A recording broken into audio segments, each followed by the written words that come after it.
Hello అండి. కమ్మగా నోటికి రుచిగా తయారు చేసుకునే రసం ఎలానో ఒకసారి చూసేద్దామా? 1 స్పూన్ మిరియాలు, 1 స్పూన్ జీలకర్ర, 1 స్పూన్ ధనియాలు, 8 చిన్నులపాయలు తీసుకొని కొంచెం కరివేపాకు రోట్లో వేసుకొని కచ్చా పచ్చాగా నూరుకోండి.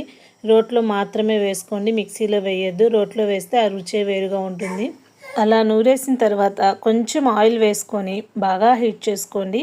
కొంచెం ఆవాలు వేసి చిటపటలాడించండి. అలా చిటపటలాడుతున్నప్పుడు వచ్చే స్మెల్ ఉంటుంది చూడండి, చాలా బాగుంటుంది. ఇప్పుడు కొంచెం పసుపు, కొంచెం ఎండుమిరపకాయలు వేయండి.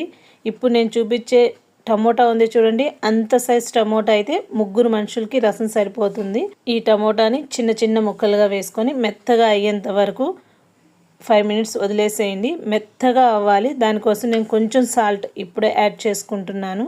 ఇలా యాడ్ చేయడం వల్ల తొందరగా మనకి మెత్తగా అయిపోతుంది. చూసారు కదా.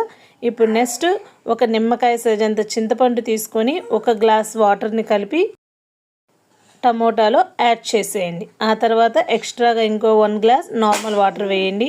కొంచెం కొత్తిమీర వేసుకోండి చాలు. తర్వాత మనం ఆల్రెడీ నూరి పెట్టుకున్నాం కదండి కచ్చా పచ్చాగా, ఆ మసాలానే ఇప్పుడు మన రుచికి చాలా ఇంపార్టెంట్. దాన్ని మాత్రం మనం అస్సలు మిస్ చేయొద్దు. దానివల్లే రసంకి టేస్ట్ అనేది బాగా వస్తుంది. ఇలా అన్నీ యాడ్ చేశాక రుచి చూసుకొని ఇంకొంచెం సాల్ట్ యాడ్ చేసుకోండి రుచికి సరిపడ్డా.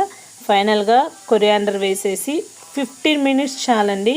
రసం కొంచెం దగ్గర పడితే చాలు, పొంగు రావాల్సినంత అవసరం లేదు. ఇలా 15 మినిట్స్లో రుచిగా కమ్మటి రసం తయారైపోతుంది. కడుపు నిండా ఇంట్లో అందరూ తినవచ్చు. Thank you.